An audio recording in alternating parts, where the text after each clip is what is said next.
We have been talking about grace, a good subject, absolutely essential subject. But you know the interesting thing about grace, and we talked a little bit about this, is that grace is so good that it's almost impossible to believe. It's just too good to be true. This idea of unmerited favor, right? This idea of unconditional love. This idea that there's no free lunch. I mean, this just does not compute. It kind of blows our minds. You got that purple cloud over your head when your mind is blown. And the only way that we can possibly experience grace, actually encounter it in such a way that it becomes real to us, that we realize this is not just somebody's abstract theological idea and concept. This is a real, living, breathing thing. The only way that we're ever going to experience it and encounter it is to finally admit our failings, is to finally embrace our imperfections, our limitations, all the things that we try so hard to stuff down, to resist, not to project. All those things. When we finally embrace our powerlessness, when we finally embrace that we are not enough to be able to be equal to every situation, that's when we can finally embrace grace. Because otherwise, we're going to believe that everything that we have was earned. If things are going well, if we are still receiving the fruit of our labors, we're going to assume that that is earned, and we will assume the same thing about God's love. And if we have earned anything, then we are entitled to the paycheck. We are entitled. What grace does, since it is completely unearned, because it just simply exists, makes us grateful for the gift that we couldn't give ourselves. But it's a very different kind of approach to grace. And we resist that approach. We try to maintain control. That's what we want to do. Of course we want to try to maintain control. Why wouldn't we? We want to be on top of things. We want to be earning everything. We want to be in that superior position. I remember Leonard Sweet talking about the fact that we all have a God complex. We all love to give, but nobody wants to receive, because receiving is in the inferior position. Receiving implies dependency and vulnerability, and nobody wants to do that. And so it's absolutely ironic. It is kind of perverse and self-defeating as well, that we would resist the very thing that is the whole reason for us living and breathing here, God's love. We're kind of in a manner of speaking, we're right in sync with Milton's Satan, who says it's better to rule in hell than serve in heaven. Remember that line, that great line? That's really all of us. We would rather stay in the misery that we're in. We would rather stay trying to make things work than to accept our limitations, accept our imperfections, and allow grace to actually manifest in our lives. But this idea of us being self-sufficient, independent, is so deep in us. The box that our minds are in is so thick that it's almost impossible for us to break out. But Jesus is all about this. Jesus is trying to jailbreak us, right? Don't you jailbreak a cell phone in order to get it out? Same thing here. Jesus is trying to break us out of this mental box, of this emotional box that we find ourselves in. And he uses every tool in the shed. You could say his whole ministry is about trying to break us out of this mental image of ourselves, this projection that keeps us forever arm's length from grace, arm's length from our Father in heaven.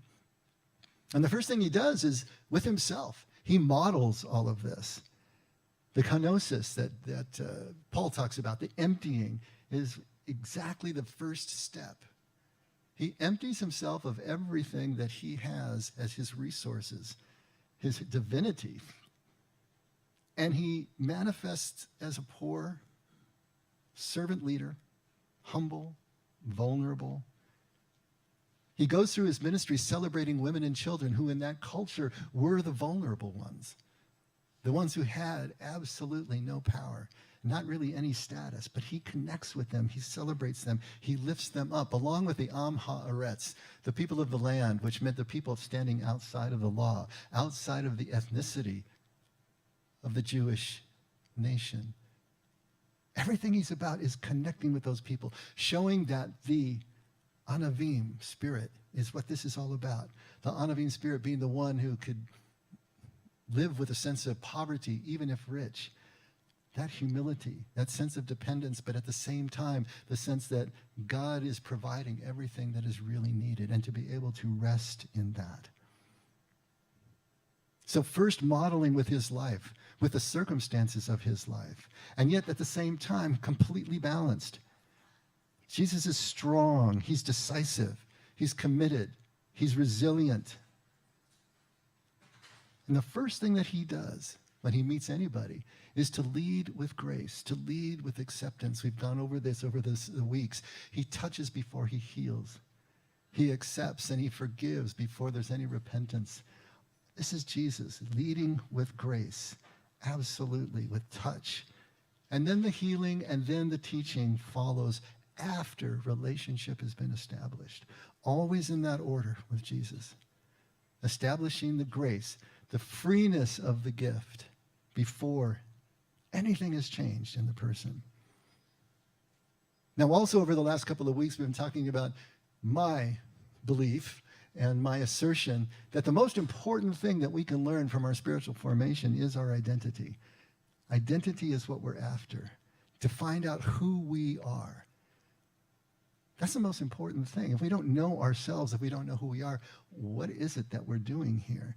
But the only way to find your identity is to have experienced and accepted grace.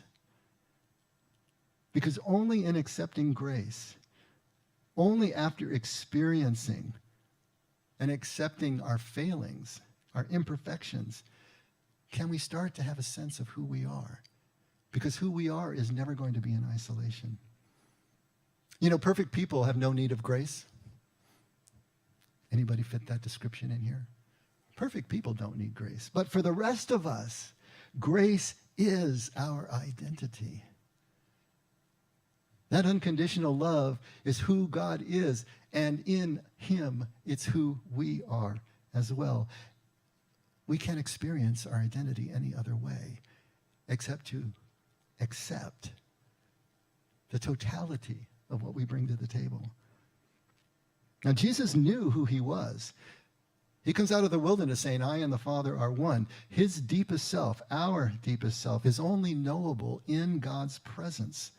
In the process, the real-time process of that experience is the only time that we're really going to know who we are. Because as soon as we think about it, we've already stepped away again. But in that real-time process of experiencing presence, that's why contemplative prayer for us is so important. To step away from our thoughts and just experience that presence is made of grace. God's presence is what we call love. It is oneness. It is identification with us. Absolute. It has absolutely no degree. And if you think about it, anything that can't be measured always looks the same. Think about star fields. Wherever you go in the universe, can't measure it. Star field always looks the same wherever you go. Same density, same distribution. God's love is exactly the same way. And we can't conceive mentally of something that can't be measured. It doesn't compute. As soon as we shine a light on something that we're thinking about, as soon as we look at it, as soon as we think about it, especially as soon as we name it, then it's not it anymore. It's just like Heisenberg's uncertainty principle. You get down to the subatomic particles. You can't predict where it is and how fast it's going, what direction. There's uncertainty at the core. We talked about God's presence, his face being like an electron, but it's a cloud of presence. It's not an exact position. It's going to be the same way here. If we name it, if we think we understand it, and more, if we think we can control it, then we've lost it completely. In the Hebrew tradition, to name something meant that you had dominion over it. That's why it's so significant when God allows Adam to name all of the animals in the garden. That's showing his dominion over it. Parents could name their children.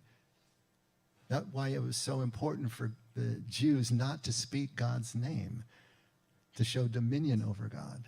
They use euphemisms, but it's the same thing here. As soon as we think that we've got it named, nailed down, we know exactly where it is. That may work for building bridges, but it doesn't work for grace. It doesn't work for God's presence.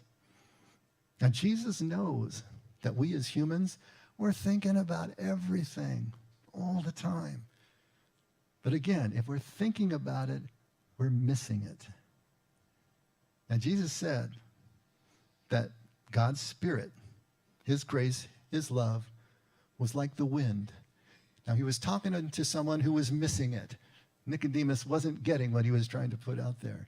And so he comes up with this metaphor, this beautiful metaphor. It's like the wind. It's powerful. It's invisible. It's unknowable. You don't know where it's coming from. You don't know where it's going to. But you can hear it. You can see its effects. God's presence will be the same way. We can't nail it down. We can't know it. His grace can't be measured. So it always looks the same, but we can't get our heads around it. And yet we can see the effects of it in our lives. It's the most important effect that we will ever have in our lives. I mean, think about it. How do you know that you're in love? Besides the fact that all the songs make sense. How do you know that you're in love? Can you explain it? Can you prove it? Can you define it? Can you control it? You can certainly feel its effects, can't you? Think about the time that you were head over in heels in love with anyone, anything, even if it's your puppy. Could you control that? Did you start it yourself? It's something that we can't explain, but we know it. We know it by its effects. This is something that's so important for us to understand, that the only way that we can fall in love and experience the effect of love is to stop thinking about it. As soon as you think about it, as soon as you quantify it, then it's not love anymore. In order to be in love, you actually have to fall out of control. It's the way that it works. Even further, we have to admit that we never were in control to begin with. And then the next idea that comes is that we have to admit that we really don't exist independently. Think about those times that you were in love. Wasn't every breath you take the breath he or she took? Didn't your life come down to only having significance in your beloved's presence? Didn't you only see your life reflected in the life of your beloved? When we're really, truly head over heels in love and all the thinking goes away, that means all the boundaries go down, all the walls go down, everything that separates us one from another goes down. Everything changes in our experience. Colors look different. Food tastes different. Things that had no excitement in them suddenly are brand new again. Isn't that how it feels to be in love? And what we realize in moments like that, whether it's with another person, whether it's in our prayer time with God, whenever those boundaries go down, we start to realize that our true existence, our true identity, is only in connection with, only in unity with everything else that is. It's the only way we can understand who we are, is once that we understand the role that grace plays, love plays in connecting all of us. Now, our minds, all they do is create a sense of independent existence. They give us a sense of separate identity. And all that's an illusion, because the truth is, everything is one. So as Jesus said, the only way to the Father is through his way. The only way to the Father is through this truth of oneness, this truth of grace, this experience. But in order to have the experience, we have to be shocked out of our minds. We have to get a jolt that takes us out of this constant thinking and nailing down and categorizing that we always do. And really, that was Jesus' main job. That's what he was all about, trying to shock us, everyone who was in front of him, and we, by extension, shock us out of the mind's box that has been created for us and that we have created unconsciously to begin with, but even consciously now. He has to shock us out of that way of thinking, shock us out of that worldview, shock us out of that box. And he uses all the crazy phrases that he can think of to try to get this across, paradoxically. If you want to find your life, you have to lose it. If you want to follow me, you're going to have to pick up your cross daily, deny yourself. You're going to have to hate your father and your mother, your children, even your own life, if you want to follow me. He talks about eating his flesh and drinking his blood. You can't even imagine. I mean, we've heard that so many times. And for us raised as Christians, we've heard the communion talk over and over again so that it doesn't shock us anymore. But for a Jew hearing that for the first time, it would be absolutely sickening. It would be an abomination to speak of eating his flesh and drinking his blood. It was such anathema to their law. It is to ours too, but now we take it so metaphorically, we don't realize the impact that it would have had and that it should have on all of us. He's trying to shock us. And what was shocking then is kind of merely perplexing now. We don't understand it. We probably know at some level we don't understand it. It doesn't shock us, but it confuses us. And it confuses us to the point that we just kind of put it on the shelf. Don't really know what to do with it. Just kind of leave it alone for a while. But if we are not being confused by Jesus, then we're not taking him seriously. Why do we need to be shocked? It's because we can't see the box. There's no way to see the box. The box is in our minds. It is the way we think. It's the way that our minds work. And so we see that simply as reality. It is no longer something that we see objectively. It's just the way it is. There's a puzzle, and I meant to put that some graphics up, and I forgot the graphics. But have you ever seen the 9-dot puzzle? Okay, so there are 9 dots, 3 across, 3 down, so it's just a little square with 9 dots. Now the idea is that you need to pass in 4 straight lines. You need to draw a line, 4 straight lines through all the dots. But you can't lift your pencil off the paper once you start, and you can't retrace anywhere. And so you look at this thing and say, how in the world is that possible? And you can do it for hours and hours and hours, trying to figure out how you're going to make 4 lines pass through all the dots without retracing, without taking your pencil off the paper. Do you know what the solution is? You have to go outside the frame of the box. If you start here, then you go out this way, and then you come back this way, and then you go up, and it forms a little arrowhead. It's beautiful. I wish I had remembered the graphics, but you could see it. But why don't we think of that? Why will we spend hours and hours trying to figure this out? Because the frame of reference is that this whole thing takes place within the box. No one told us. No one gave us permission that we could go outside the box. And it didn't really occur to us because we are so ingrained. It is the same thing with our psyches. It's the same thing with the way that we just look at the world. The box is so ingrained we don't even see it anymore. We don't realize how it's limiting us until someone comes along and shocks us and says, you can violate the box. You can go outside the box. And it's the only way that you're going to connect these dots. It's the only way that you're going to experience this deep connection of life. It's the only way that it works. It has to be a violent jolt. It has to be a painful loss to us, a shocking reality that's shocking enough to be able to shatter the glass of our ceiling, our walls, the floor that we've created for ourselves. Now, Jesus' followers are constantly getting shocked. They're constantly getting stunned and confused and hurt by the things that Jesus says. And his enemies are just getting angrier and angrier at what he says. These conscious boxes, these ways that we even consider virtuous in our lives, are very powerful. But the ones that are unconscious are even more so, more powerful, because we don't even see them in operation.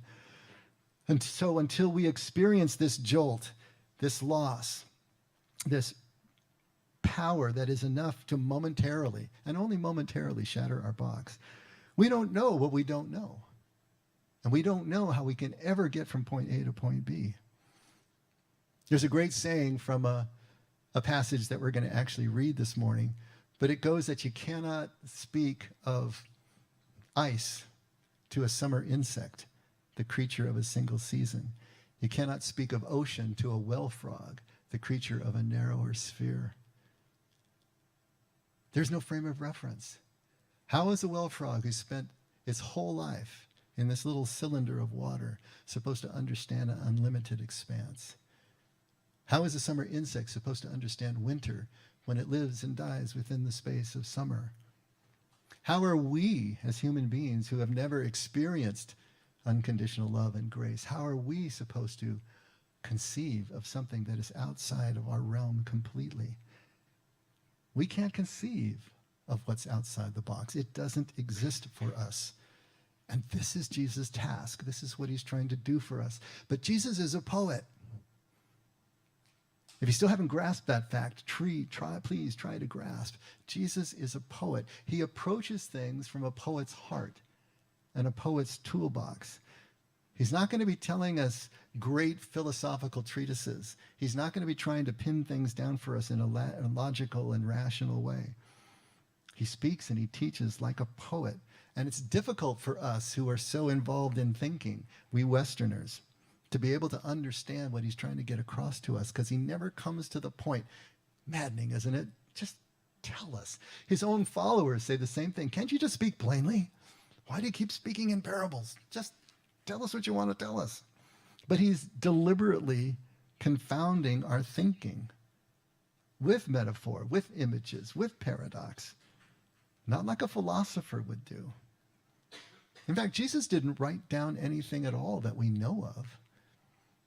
He just spoke to people.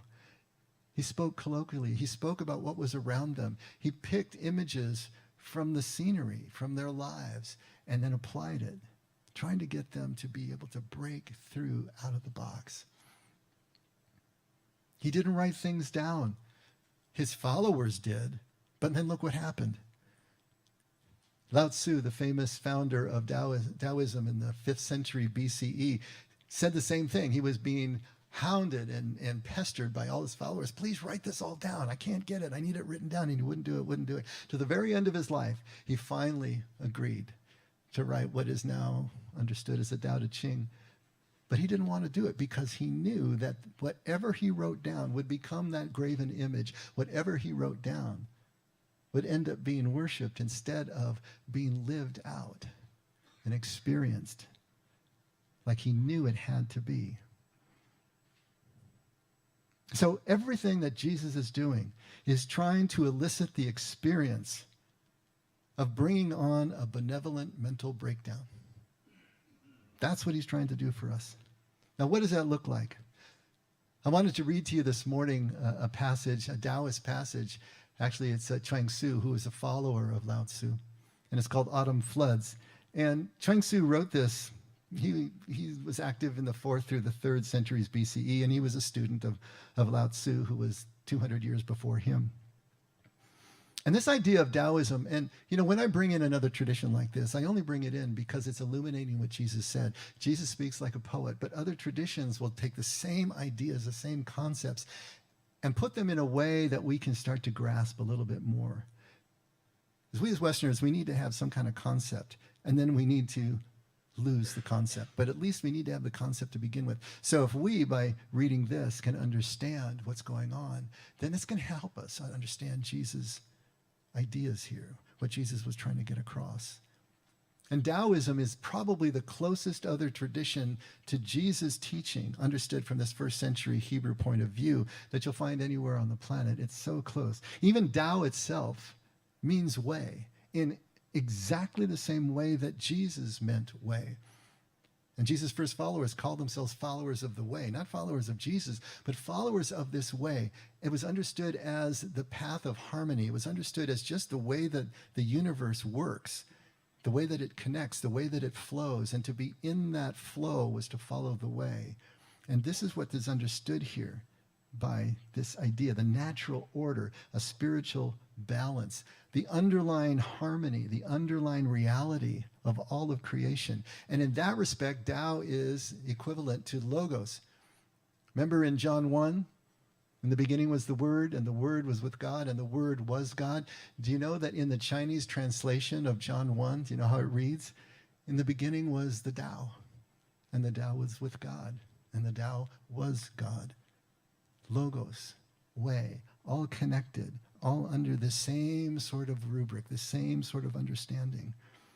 In the late 4th centuries, Lao Tzu wrote the Tao Te Ching, as I mentioned, and the first line of that treatise is that the Tao that can be spoken is not the eternal Tao.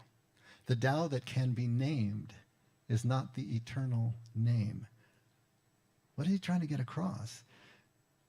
That this idea of spirit, this idea of Tao, we've been talking, grace, is non-conceptual. You can't define it.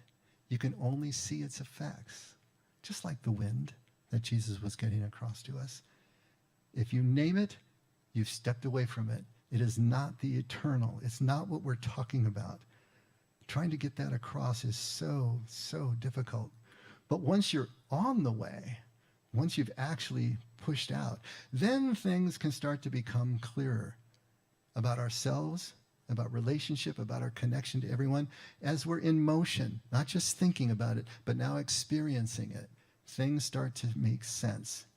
And in this little treatise, Autumn Floods, there is the description of the jolt that takes place along the way. As you move out, with all the thoughts that you have and the worldview you have, you move out, there's this violent loss of the box that is inevitably going to occur if you persist far enough along the way. That belief that you have, that illusion that you have, is going to be challenged in a way that hopefully you can't ignore. A lot of us, when we hit that point, we tend to go back and try to double down. But if we will stay in that place, let that jolt do its job on us, that's where all the change can actually happen. And so in Autumn Floods, we see that playing out. And then there's this philosophical conversation between the spirit of the ocean and the spirit of the river of a kind that Jesus would never give us. He doesn't delve into these things. But it's played out in his life. It's played out in his poetry, his sayings, his actions. He lives his way. But to hear someone try to put words to it maybe can help us to get a better idea of what Jesus is all about. So I took a little edit from Autumn Floods, and it's in your handouts, and you may want to follow along. It's long enough that it continues on the back side. But let's just read through with some inline commentary from me. It was the time of the autumn floods. Every stream poured into the river, which swelled in its turbid course. The banks receded so far from one another that it was impossible to tell a cow from a horse. Then the spirit of the river laughed for joy that all the beauty of the earth was gathered to himself. Down with the stream he journeyed east until he reached the ocean. There, looking eastwards and seeing no limit to its waves, his countenance changed. And as he gazed over the expanse, he sighed and said to the spirit of the ocean, "A vulgar proverb says that he who has heard but a part of the truth thinks no one equal to himself. And such a one am I." How true is that? You know, the most dangerous people around us are the ones that have a little bit of knowledge, because then you assume that they're right. It's only until we have learned more and more that we realize how little we really know. And then the wisdom comes in. The difference between wisdom and knowledge. The humility that comes in. The spirit of the ocean, or the spirit of the river continues, "But now that I have looked upon your inexhaustibility, alas for me.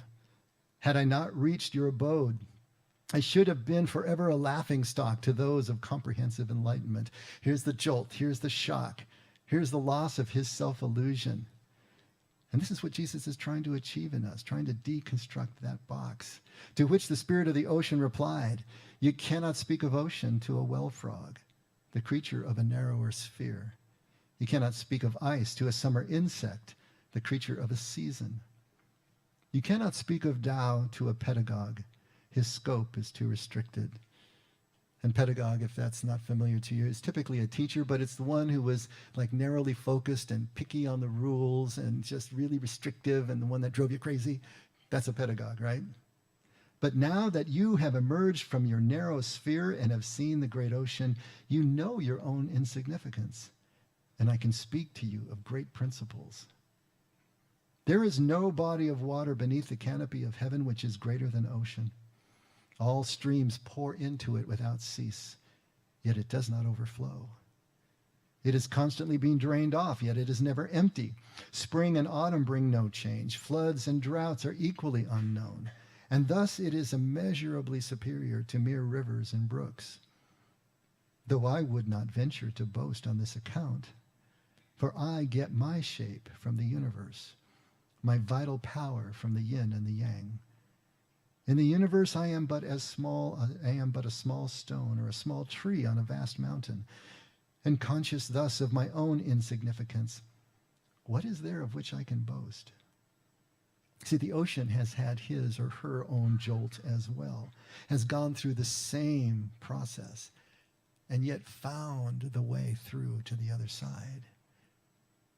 The Spirit continues, the four seas, are they not to the universe but like puddles in a marsh? The middle kingdom, is it not to the surrounding ocean like a tare seed in a granary? Of all the myriad created things, man is but one. And of all those who inhabit the land, live on the fruit of the earth, and move about in cart and boat, an individual man is but one. Is not he, as compared with all creation, but as the tip of a hair on a horse's skin? Very well, replied the Spirit of the river. Am I then to regard the universe as great and the tip of a hair as small? Not at all, said the Spirit of the ocean. Dimensions are limitless. Time is endless. Conditions are not invariable. Terms are not final. Please put that on your fridge. That is so beautifully stated and so important for us to understand. Dimensions are limitless. Time is endless. Conditions are not invariable. Terms are not final. Thus, the wise man looks into space and does not regard the small as too little, nor the great as too much. For he knows there is no limit to dimension. He looks back into the past and does not grieve over what is far off, nor rejoice over what is near, for he knows that time is without end. He investigates fullness and decay and does not rejoice if he succeeds, nor lament if he fails, for he knows that conditions are not invariable. He who clearly apprehends the scheme of existence does not rejoice over life, nor grieve at death, for he knows that terms are not final. Finding this balance, finding this baseline contentment is the key to everything. To realize that we only see a small slice of reality and that there's so much more. This is what Jesus is trying to get across to us as well. What man knows is not to be compared with what he does not know. The span of his existence is not to be compared with the span of his non-existence. To strive to exhaust the great by means of the small necessarily lands him in confusion, and he does not attain his object. How then should one be able to say that the tip of the hair is the quintessence of smallness, or that the universe is the height of greatness?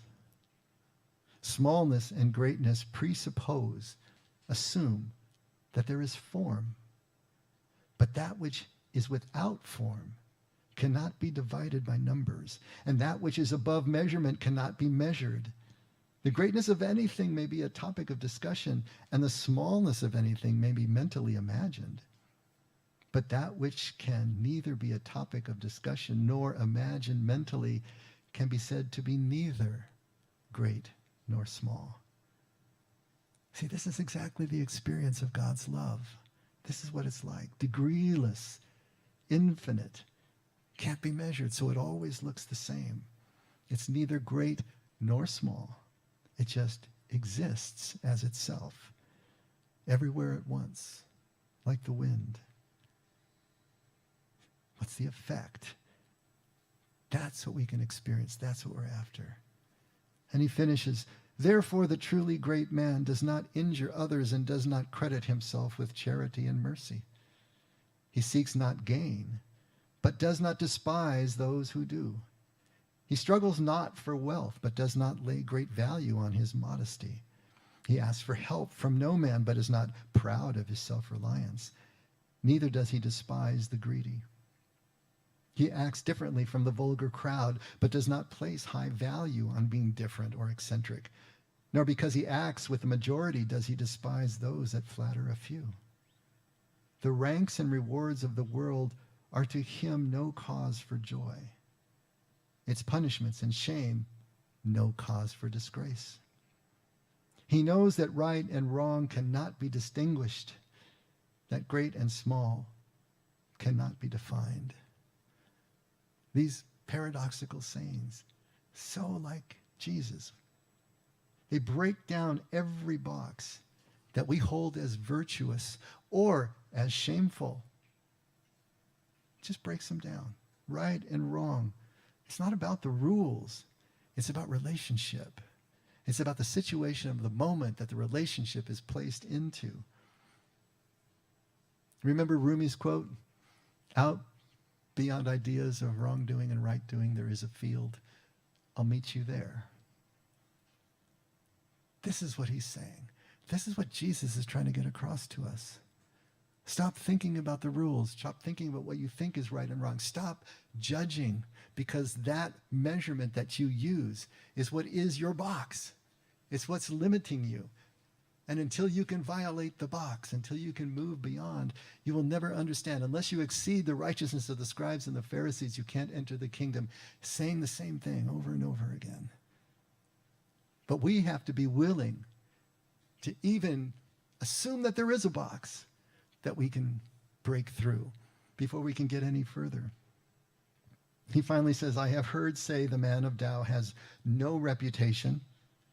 Perfect virtue requires or acquires nothing. Perfect virtue acquires nothing. The truly great man ignores self. This is the height of self-discipline. If you want to find your life, you will lose it. I don't know if that had the same effect on you if you're hearing it for the first time that it had on me. The first time that I read it, it completely spun my head around. The things that I was struggling to understand in Jesus saying suddenly really came clear to me. It makes us uncomfortable to read something like this. It can make us angry. It can make us want to dismiss it, right? It can make us confused, just as all this did in Jesus' time. But if it's not doing that to us now, as I said before, we're not taking Jesus seriously. He should be shocking. And before Jesus can teach us anything, he must first show us that we're worthy of his relationship and his touch. He has to establish that relationship of grace with us. He does that with everyone that he meets. Are we going to let him do that with us, or are we going to keep trying to study so hard that we keep pushing away the hand that just wants to touch, connect with us? We need that connection and trust for the next step. We need to know that there's a basis of relationship as he leads us on a path of relinquishment, not of acquisition. We want to acquire. We want to keep developing. We want to keep ascending. That's what gives us a sense of control and a sense of certainty. But Jesus will do exactly the opposite. And if we haven't established the connection that grace gives us, how in the world are we going to face the fears of relinquishment? Touch and connection before healing, before teaching, unlearning before learning. We need to be able to purge and make room for something infinitely larger. We must get free, jailbreak, if you will, the way that our mind works, the way that we see and the way that we think, so that we can see and comprehend something that is so radically different, something that stands outside all of our boxes. And until we receive and allow our first jolt, our first losses to actually be absorbed, right? To register with us, to actually reflect on them, Jesus is not going to make any sense to us. Not really. We may think we know him, but he's not going to make sense in the transforming way that he is teaching. And so, if we haven't had these experiences yet, we're going to make Jesus make sense by putting him inside our boxes. We're going to think him into one of our boxes. But once he's inside a box, Jesus no longer exists. Jesus has nothing to teach us, nothing to show us. Jesus has no value inside the box, because now he has just become a snapshot of our own minds. We have reflected on him what we already have. But he can only be experienced in that real-time process we were talking about. That's the only way we're going to experience Jesus as living and active, outside of any box, simply as himself, like the wind that we don't understand, but we can feel the effects. And so if we're going to follow Jesus, we're going to be following the wind. Invisible, mysterious, but powerful, but also gracious. And once we know grace, then what we can't ever hold in our minds just won't matter anymore. That knowledge that we strive so hard for won't matter anymore. Now, obviously, knowledge can do many necessary things, but it can't love us. It can't grace us. Jesus said, seek first the kingdom. And what is the kingdom? The kingdom is the grace of God's presence right here, right now, in our lives, this moment and every moment. If we seek that first, if we allow ourselves to absorb grace, allow ourselves to embrace our imperfections and realize we are entitled to nothing, but we are worthy of everything, then all else is added.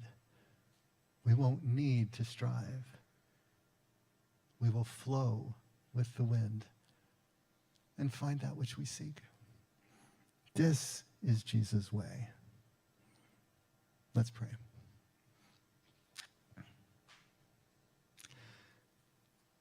Father, these are so difficult for us. It is so difficult for us to let go of what we have built over a lifetime out of the fears that we have, the uncertainty that we have. And so we're going to need your help. Help us to find the grace to take the first few steps so that we can experience more grace and take the ones after that. It all comes down to your love. But we have to be able to see ourselves as imperfect. And we have to see ourselves as those who are still cherished at the same time. Help us to start there, at that place of the paradox of both our own imagined unworthiness and your grace, which overpowers all. If we can start there, we can move. And we do want to move in your direction, Lord. So thank you for everything that you've given us throughout the history of our species, in all the traditions that continue to seek you, to seek who you really are, so we can know who we are. Thank you, Father. Never let us forget that we can only love because you loved us first. In Jesus' name, amen. Let's all stand.